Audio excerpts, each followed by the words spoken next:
Welcome everyone here. I am Dan Seabolt, Chairman of the York County Historical Committee, and I thank everyone for showing up today. This next week, a few days, we celebrate the 75th anniversary of the D-Day landings. We want everyone to remember that, and we want to remember that today, Memorial Day, although we're all veterans, we take part in it, this is to remember those who did not come home.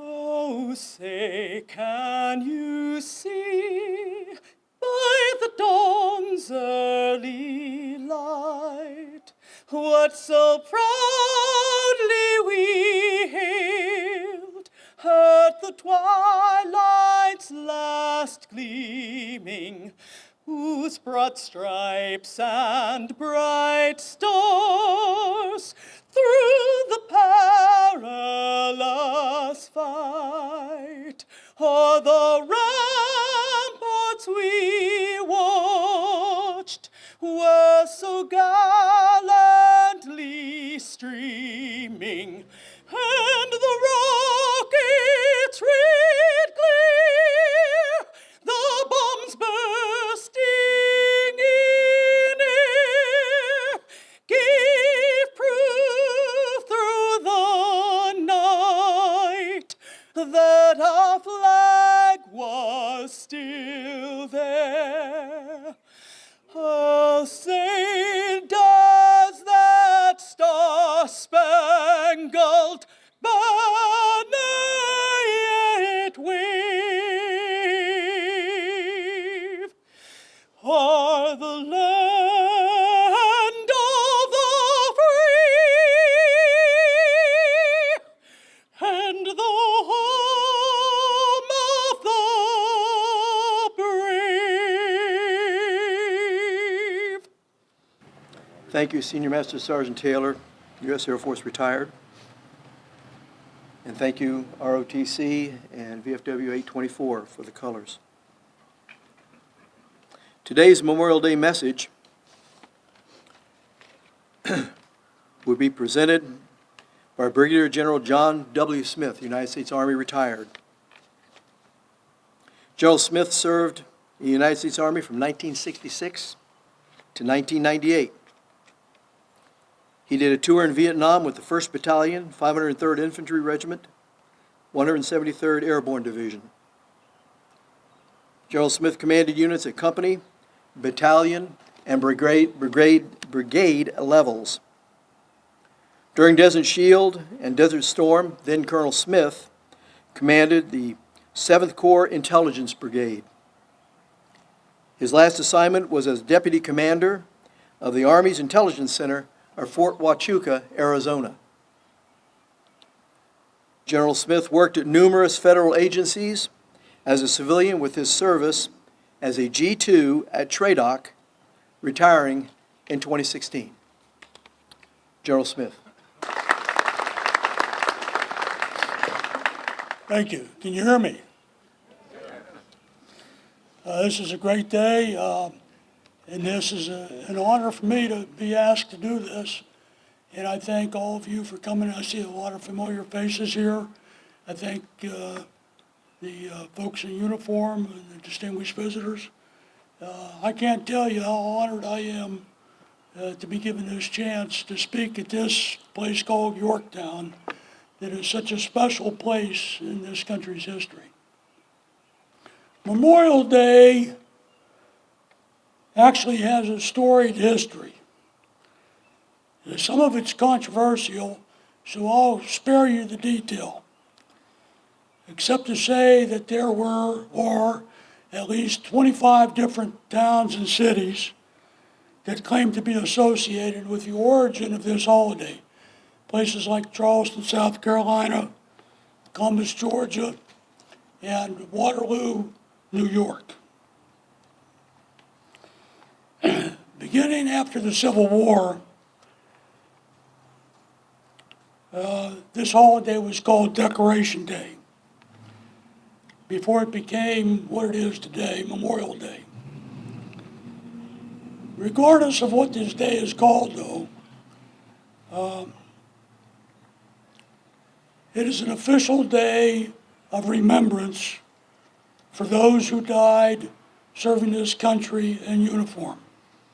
Today, as has been mentioned, we're just 10 days away from the 75th anniversary of D-Day on the 6th of June, 1944. On that date, all of the Allied forces numbered about 2,876,000 people. Operation Overlord consisted of the largest amphibious operation ever, supporting airborne operations, a combined bomber offensive, and supporting naval and landing craft operations. The Operation Overlord dominates history books as well as it dominates movies. But Overlord deaths are just a part of the larger World War II death toll, which I want to dwell on for a few minutes because of its, the upcoming D-Day celebration. For a few minutes, I want to focus on some numbers. World War II numbers that are intended to offer context that I think serve to underline the scope and scale and significance by American servicemen and women at that time. First, in terms of duration. Although our involvement in World War II was huge, it actually was not the longest war. At just under 4 years, World War II comes in at number 5 on the list. It comes in behind the current Afghanistan effort, where there are still men and women today in uniform in that country, serving this country's interest. World War II comes in behind Vietnam, comes in behind the Revolutionary War, and it was slightly shorter than the Civil War. In terms of number of people who served, though, it's number 1 in terms of the proportion of the population that were in uniform. Civil War ranks 2 at a little over 10,000 people in uniform for every 100,000 people in the population. But World War II saw about 12% of the people in uniform, at 12,191 people in uniform per 100,000 people. That's pretty significant. In terms of deaths, though, the Civil War was the worst. It resulted in about 500,000 deaths. But World War II was a close second at slightly more than 400,000 people who died. About 300,000 of that 400,000 were combat-related deaths. I also want to mention the impact of war wounds. The impact of lethality of war wounds is significant to this day. Over time, as medical procedures have improved, many who in years past would have died fortunately remain with us. During World War II, for example, about 30% of the people who were wounded eventually died. And now, more than 75 years later, about 10% by comparison of those who were wounded in Iraq and Afghanistan died. So it's a significantly higher survival rate. Today I want to acknowledge and remember the service and sacrifice of those who also were wounded but live. All of these are interesting statistics and numbers, but they are that. They're only numbers. Behind each statistic is a real person, an American who served his country in uniform.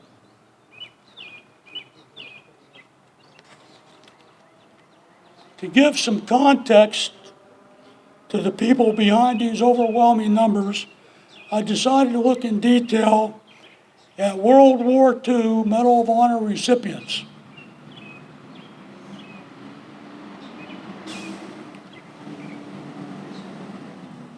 Their distribution by service and distribution by rank of the recipient, I think, serves as a reasonable proxy for all of those who made the ultimate sacrifice in World War II.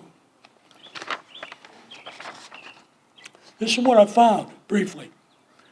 Over the course of World War II, 472 Medals of Honor were awarded, 55% of them posthumously.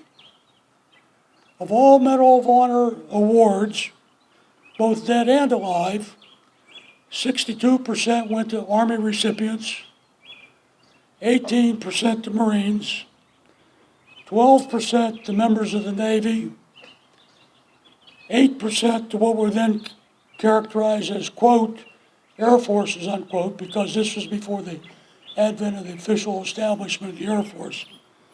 And one Medal of Honor was awarded to a member of the Coast Guard. I think that this distribution was in keeping with the size of the various force strengths at that time. But more importantly for me, this distribution of awards attests to one fact. The scope and sacrifice was huge, and it was indeed shared by everyone in uniform. That's significant, especially since you recognize that 12% of the country was in uniform at that time. That was a countrywide sacrifice. But I wanted to dig a little deeper.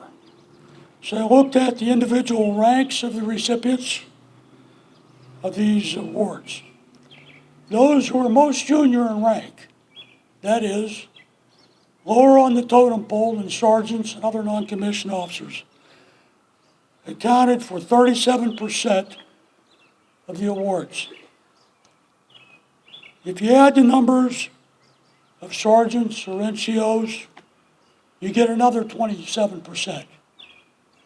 And if you add that up, people in those two rank categories account for 64% of Medal of Honor award recipients.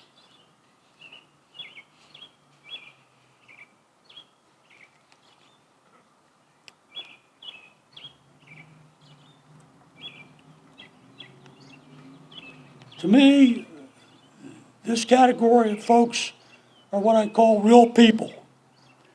Those who in every war inevitably serve at the tip of the spear. Those folks who during my service of 32 years I have loved more than any other group that I've served with. When you include junior officer recipients of the Medal of Honor, that's another 23%. So if you add all those numbers up, what that means is this cohort of Medal of Honor recipients is represented over 90% by young people. My point in doing this is to illustrate there's never been the rich. It's never been the influential. It's never been the famous that carry the load. It's the young, the faceless, the committed, the value-driven, who over the years have stiffened the country's backbone and who give resilience to this nation.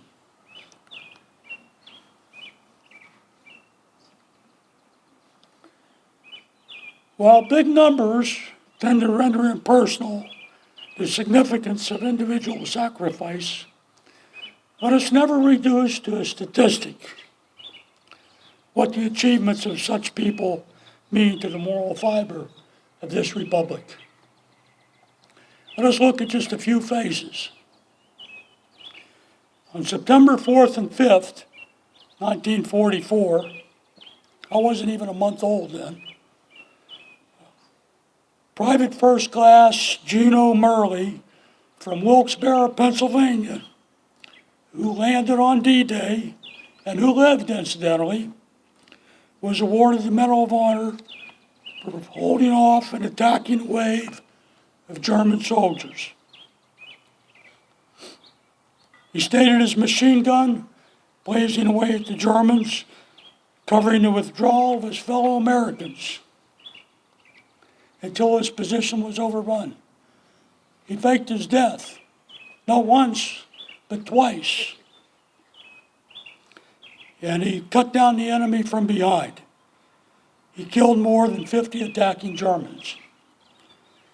I cite that extract from Tom Brokaw's book on the Greatest Generation. In the still ongoing Afghanistan war, Specialist Salvatore Giunta offers a similar story, reflecting that war and the soldiers who do great things do not change in character from one generation to another.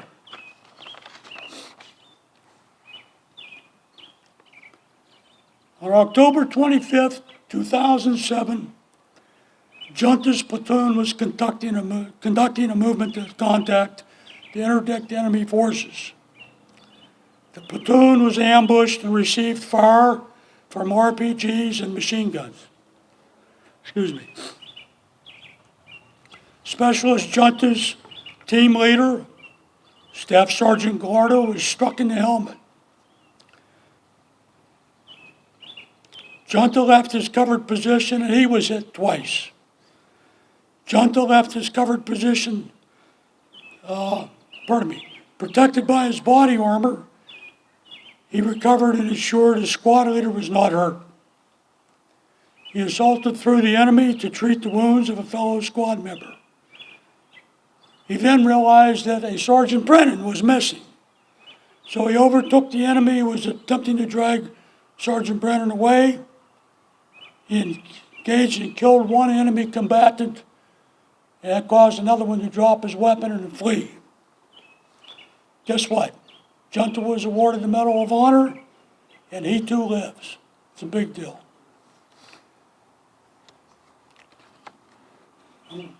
Beyond those who earned recognition for heroism are untold thousands who served or continue to serve as exemplars of character, moral strength, and duty,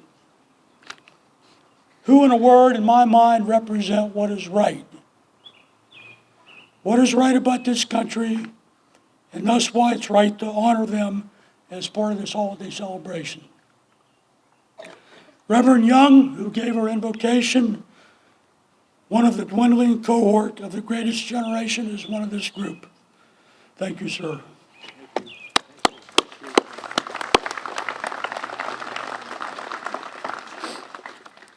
I hope that if there are any other World War II veterans here, that you will accept the gratitude of your fellow citizens for what you did for your country in a time of crisis and when the outcome was far from certain. Another serviceman who serves as an exemplar of character and moral strength is John Bobrow-Wicki, who shortly after he was commissioned as a Marine lieutenant was in a bad car accident in 2013. After being told that he would never walk again, he was later discharged as a Marine captain, but not before while standing at a hospital ceremony at the VA and proclaiming, quote, "You cannot control what happens to you in life, but you can control how you react," end quote.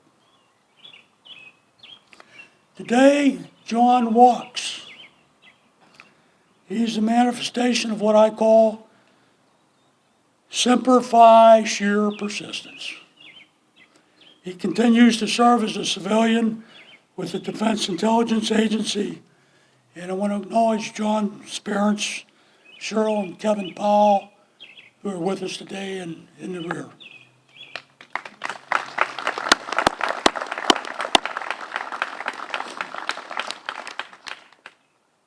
I'm almost finished. There are more stories, hundreds, thousands of them. We don't have time. Behind the numbers, behind even the details of what, though, is the unanswered question, why? A recent acquaintance of mine, Terry Garlock, a Vietnam-era Cobra pilot who was shot down, badly injured, and medevaced, has spent a lifetime writing, engaging veterans, and trying to answer what motivates young men to take such what he calls crazy risks, quote unquote. He thinks it's this. Amidst the chaos and danger of combat, beyond the mission, there is the powerful motivation that he thinks can be summed up in two words: honor and trust. Memorial Day is a fitting day to talk about such intangibles. As everyone here knows, you can't touch intangibles, but they're no less real. Intangibles are real. They account whether we can fully articulate what's going on or why for the behavior that merits public recognition on a day like today. Finally, I want to talk about one more aspect that I believe merits attention when we aim to honor those who have served and who either died giving their full measure or who still live and bear the scars, physical or otherwise. Have you ever been around veterans who assemble in what I call after the war gatherings, not too dissimilar from this, you will likely observe a candor and openness that seems not to be readily observable except to the brotherhood or to certain loved ones. My friend Terry Garlock explains this too. If you asked us back then if we loved each other, he said, we would have thought you were out of your mind. But when one of us was killed, the cut ran deep, and we did what soldiers have to do. We crammed our anguish way down, deep inside us, into our own secret box, and we closed the lid tight so we could carry on. And the ghosts of our dead brothers were always with us. To me, Memorial Day is a time to remember the sacrifices of the various groups that I have mentioned. Those who have served honorably and died, those who have served and still carry some form of baggage like serious wounds and disability, and significantly those like family and loved ones who are aware of the secret box and who may or may not get the glimpse inside of it. Freedom is not free. That is a trite expression, but fortunately, it's a fact, it's an enduring fact. Freedom is not free. Thank God for veterans. Thank God for their families. Thank you for the citizens who support this great country. Thank you for this observance of Memorial Day, and thank each and every one of you for coming. God bless you.